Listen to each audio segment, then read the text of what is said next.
আসসালামু আলাইকুম রহমতুল্লাহ। প্রিয় ভাইরা সবাই কেমন আছেন? আশা করি ভালো আছেন। তো আজকে অনেকদিন পরে আরও একটি নতুন ঘরোয়া টিপস আমি আপনাদের মাঝে শেয়ার করব। তো অবশ্যই প্রিয় ভাইরা ভিডিওটি শেষ পর্যন্ত সাথে থাকবেন। আশা করি ভিডিওটি মনোযোগ দিয়ে শুনবেন। আমি যে টিপসটা আপনাদের মাঝে দিয়ে যাব অবশ্যই এটি আপনাদের কাজে আসবে, যাদের বীর্য পাতলা এবং একদমই টলটলা,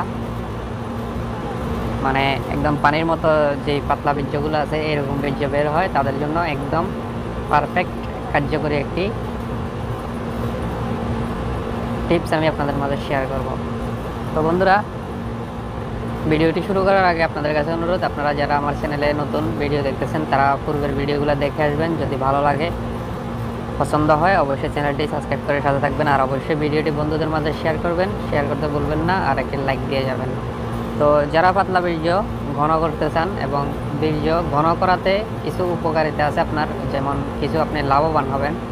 পাতলা বীর্য যেমন অতি তাড়াতাড়ি বেরিয়ে যাবে এবং পাতলা বীর্যে আপনার কোনো ধরনের তৃপ্তি আপনি পাবেন না।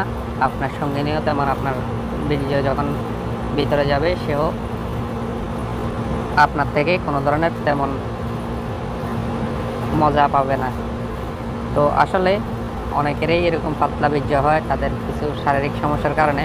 তো এই সমস্যার থেকে মুক্তি পাওয়ার জন্য আমি একটা টিপস আপনাদের মাঝে দিয়ে যাব। এই টিপসটি আপনারা নিয়মিত, অর্থাৎ 1 থেকে 1.5 মাস, অর্থাৎ 30 থেকে 40 দিন ধরুন, 30 থেকে 40 দিন টানা প্রতিদিন রাত্রে আপনারা শোয়ার আগে, যখন আপনি ঘুমাবেন, ঘুমানোর আগে আপনি 1 গ্লাস দুধের সাথে মিক্স করে খেয়ে নেবেন।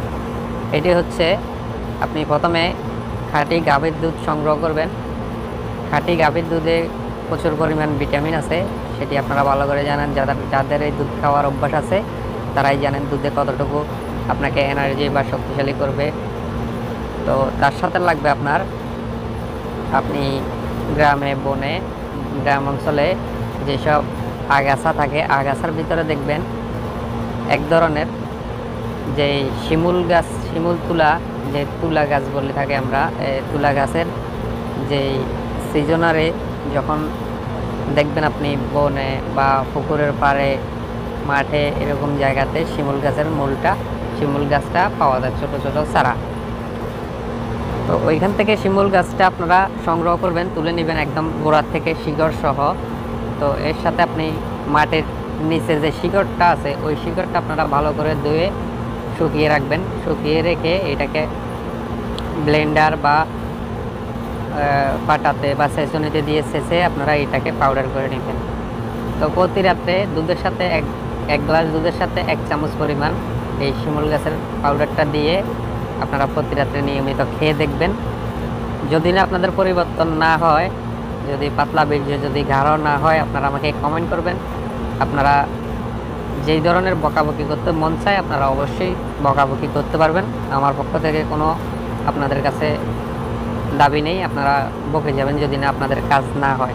তো আল্লাহ দানীয় জিনিসটা আপনাদের কতটুকু উপকারে আসবে আপনারা নিজে কল্পনাও করতে পারবেন না, যদি না আপনি সংগ্রহ করতে পারেন। আর নিয়মিত যদি আপনি খেয়ে যান, অবশ্যই আপনাকে কাজে আসবে এবং আপনি উপকৃত হবেন। তো আজকে এই পর্যন্ত বন্ধুরা। ভিডিওটি কেমন লাগলো এবং কোনো জায়গায় যদি আপনার বুঝতে কষ্ট হয় অবশ্যই কমেন্ট করবেন, আমি কমেন্টের মাধ্যমে রিপ্লাই দিয়ে দিব। কোনো জায়গায় যদি বুঝতে কষ্ট হয় অবশ্যই কমেন্ট করবেন। তো ধন্যবাদ, আজকে পর্যন্ত। আসসালামু আলাইকুম রহমতুল্লাহ।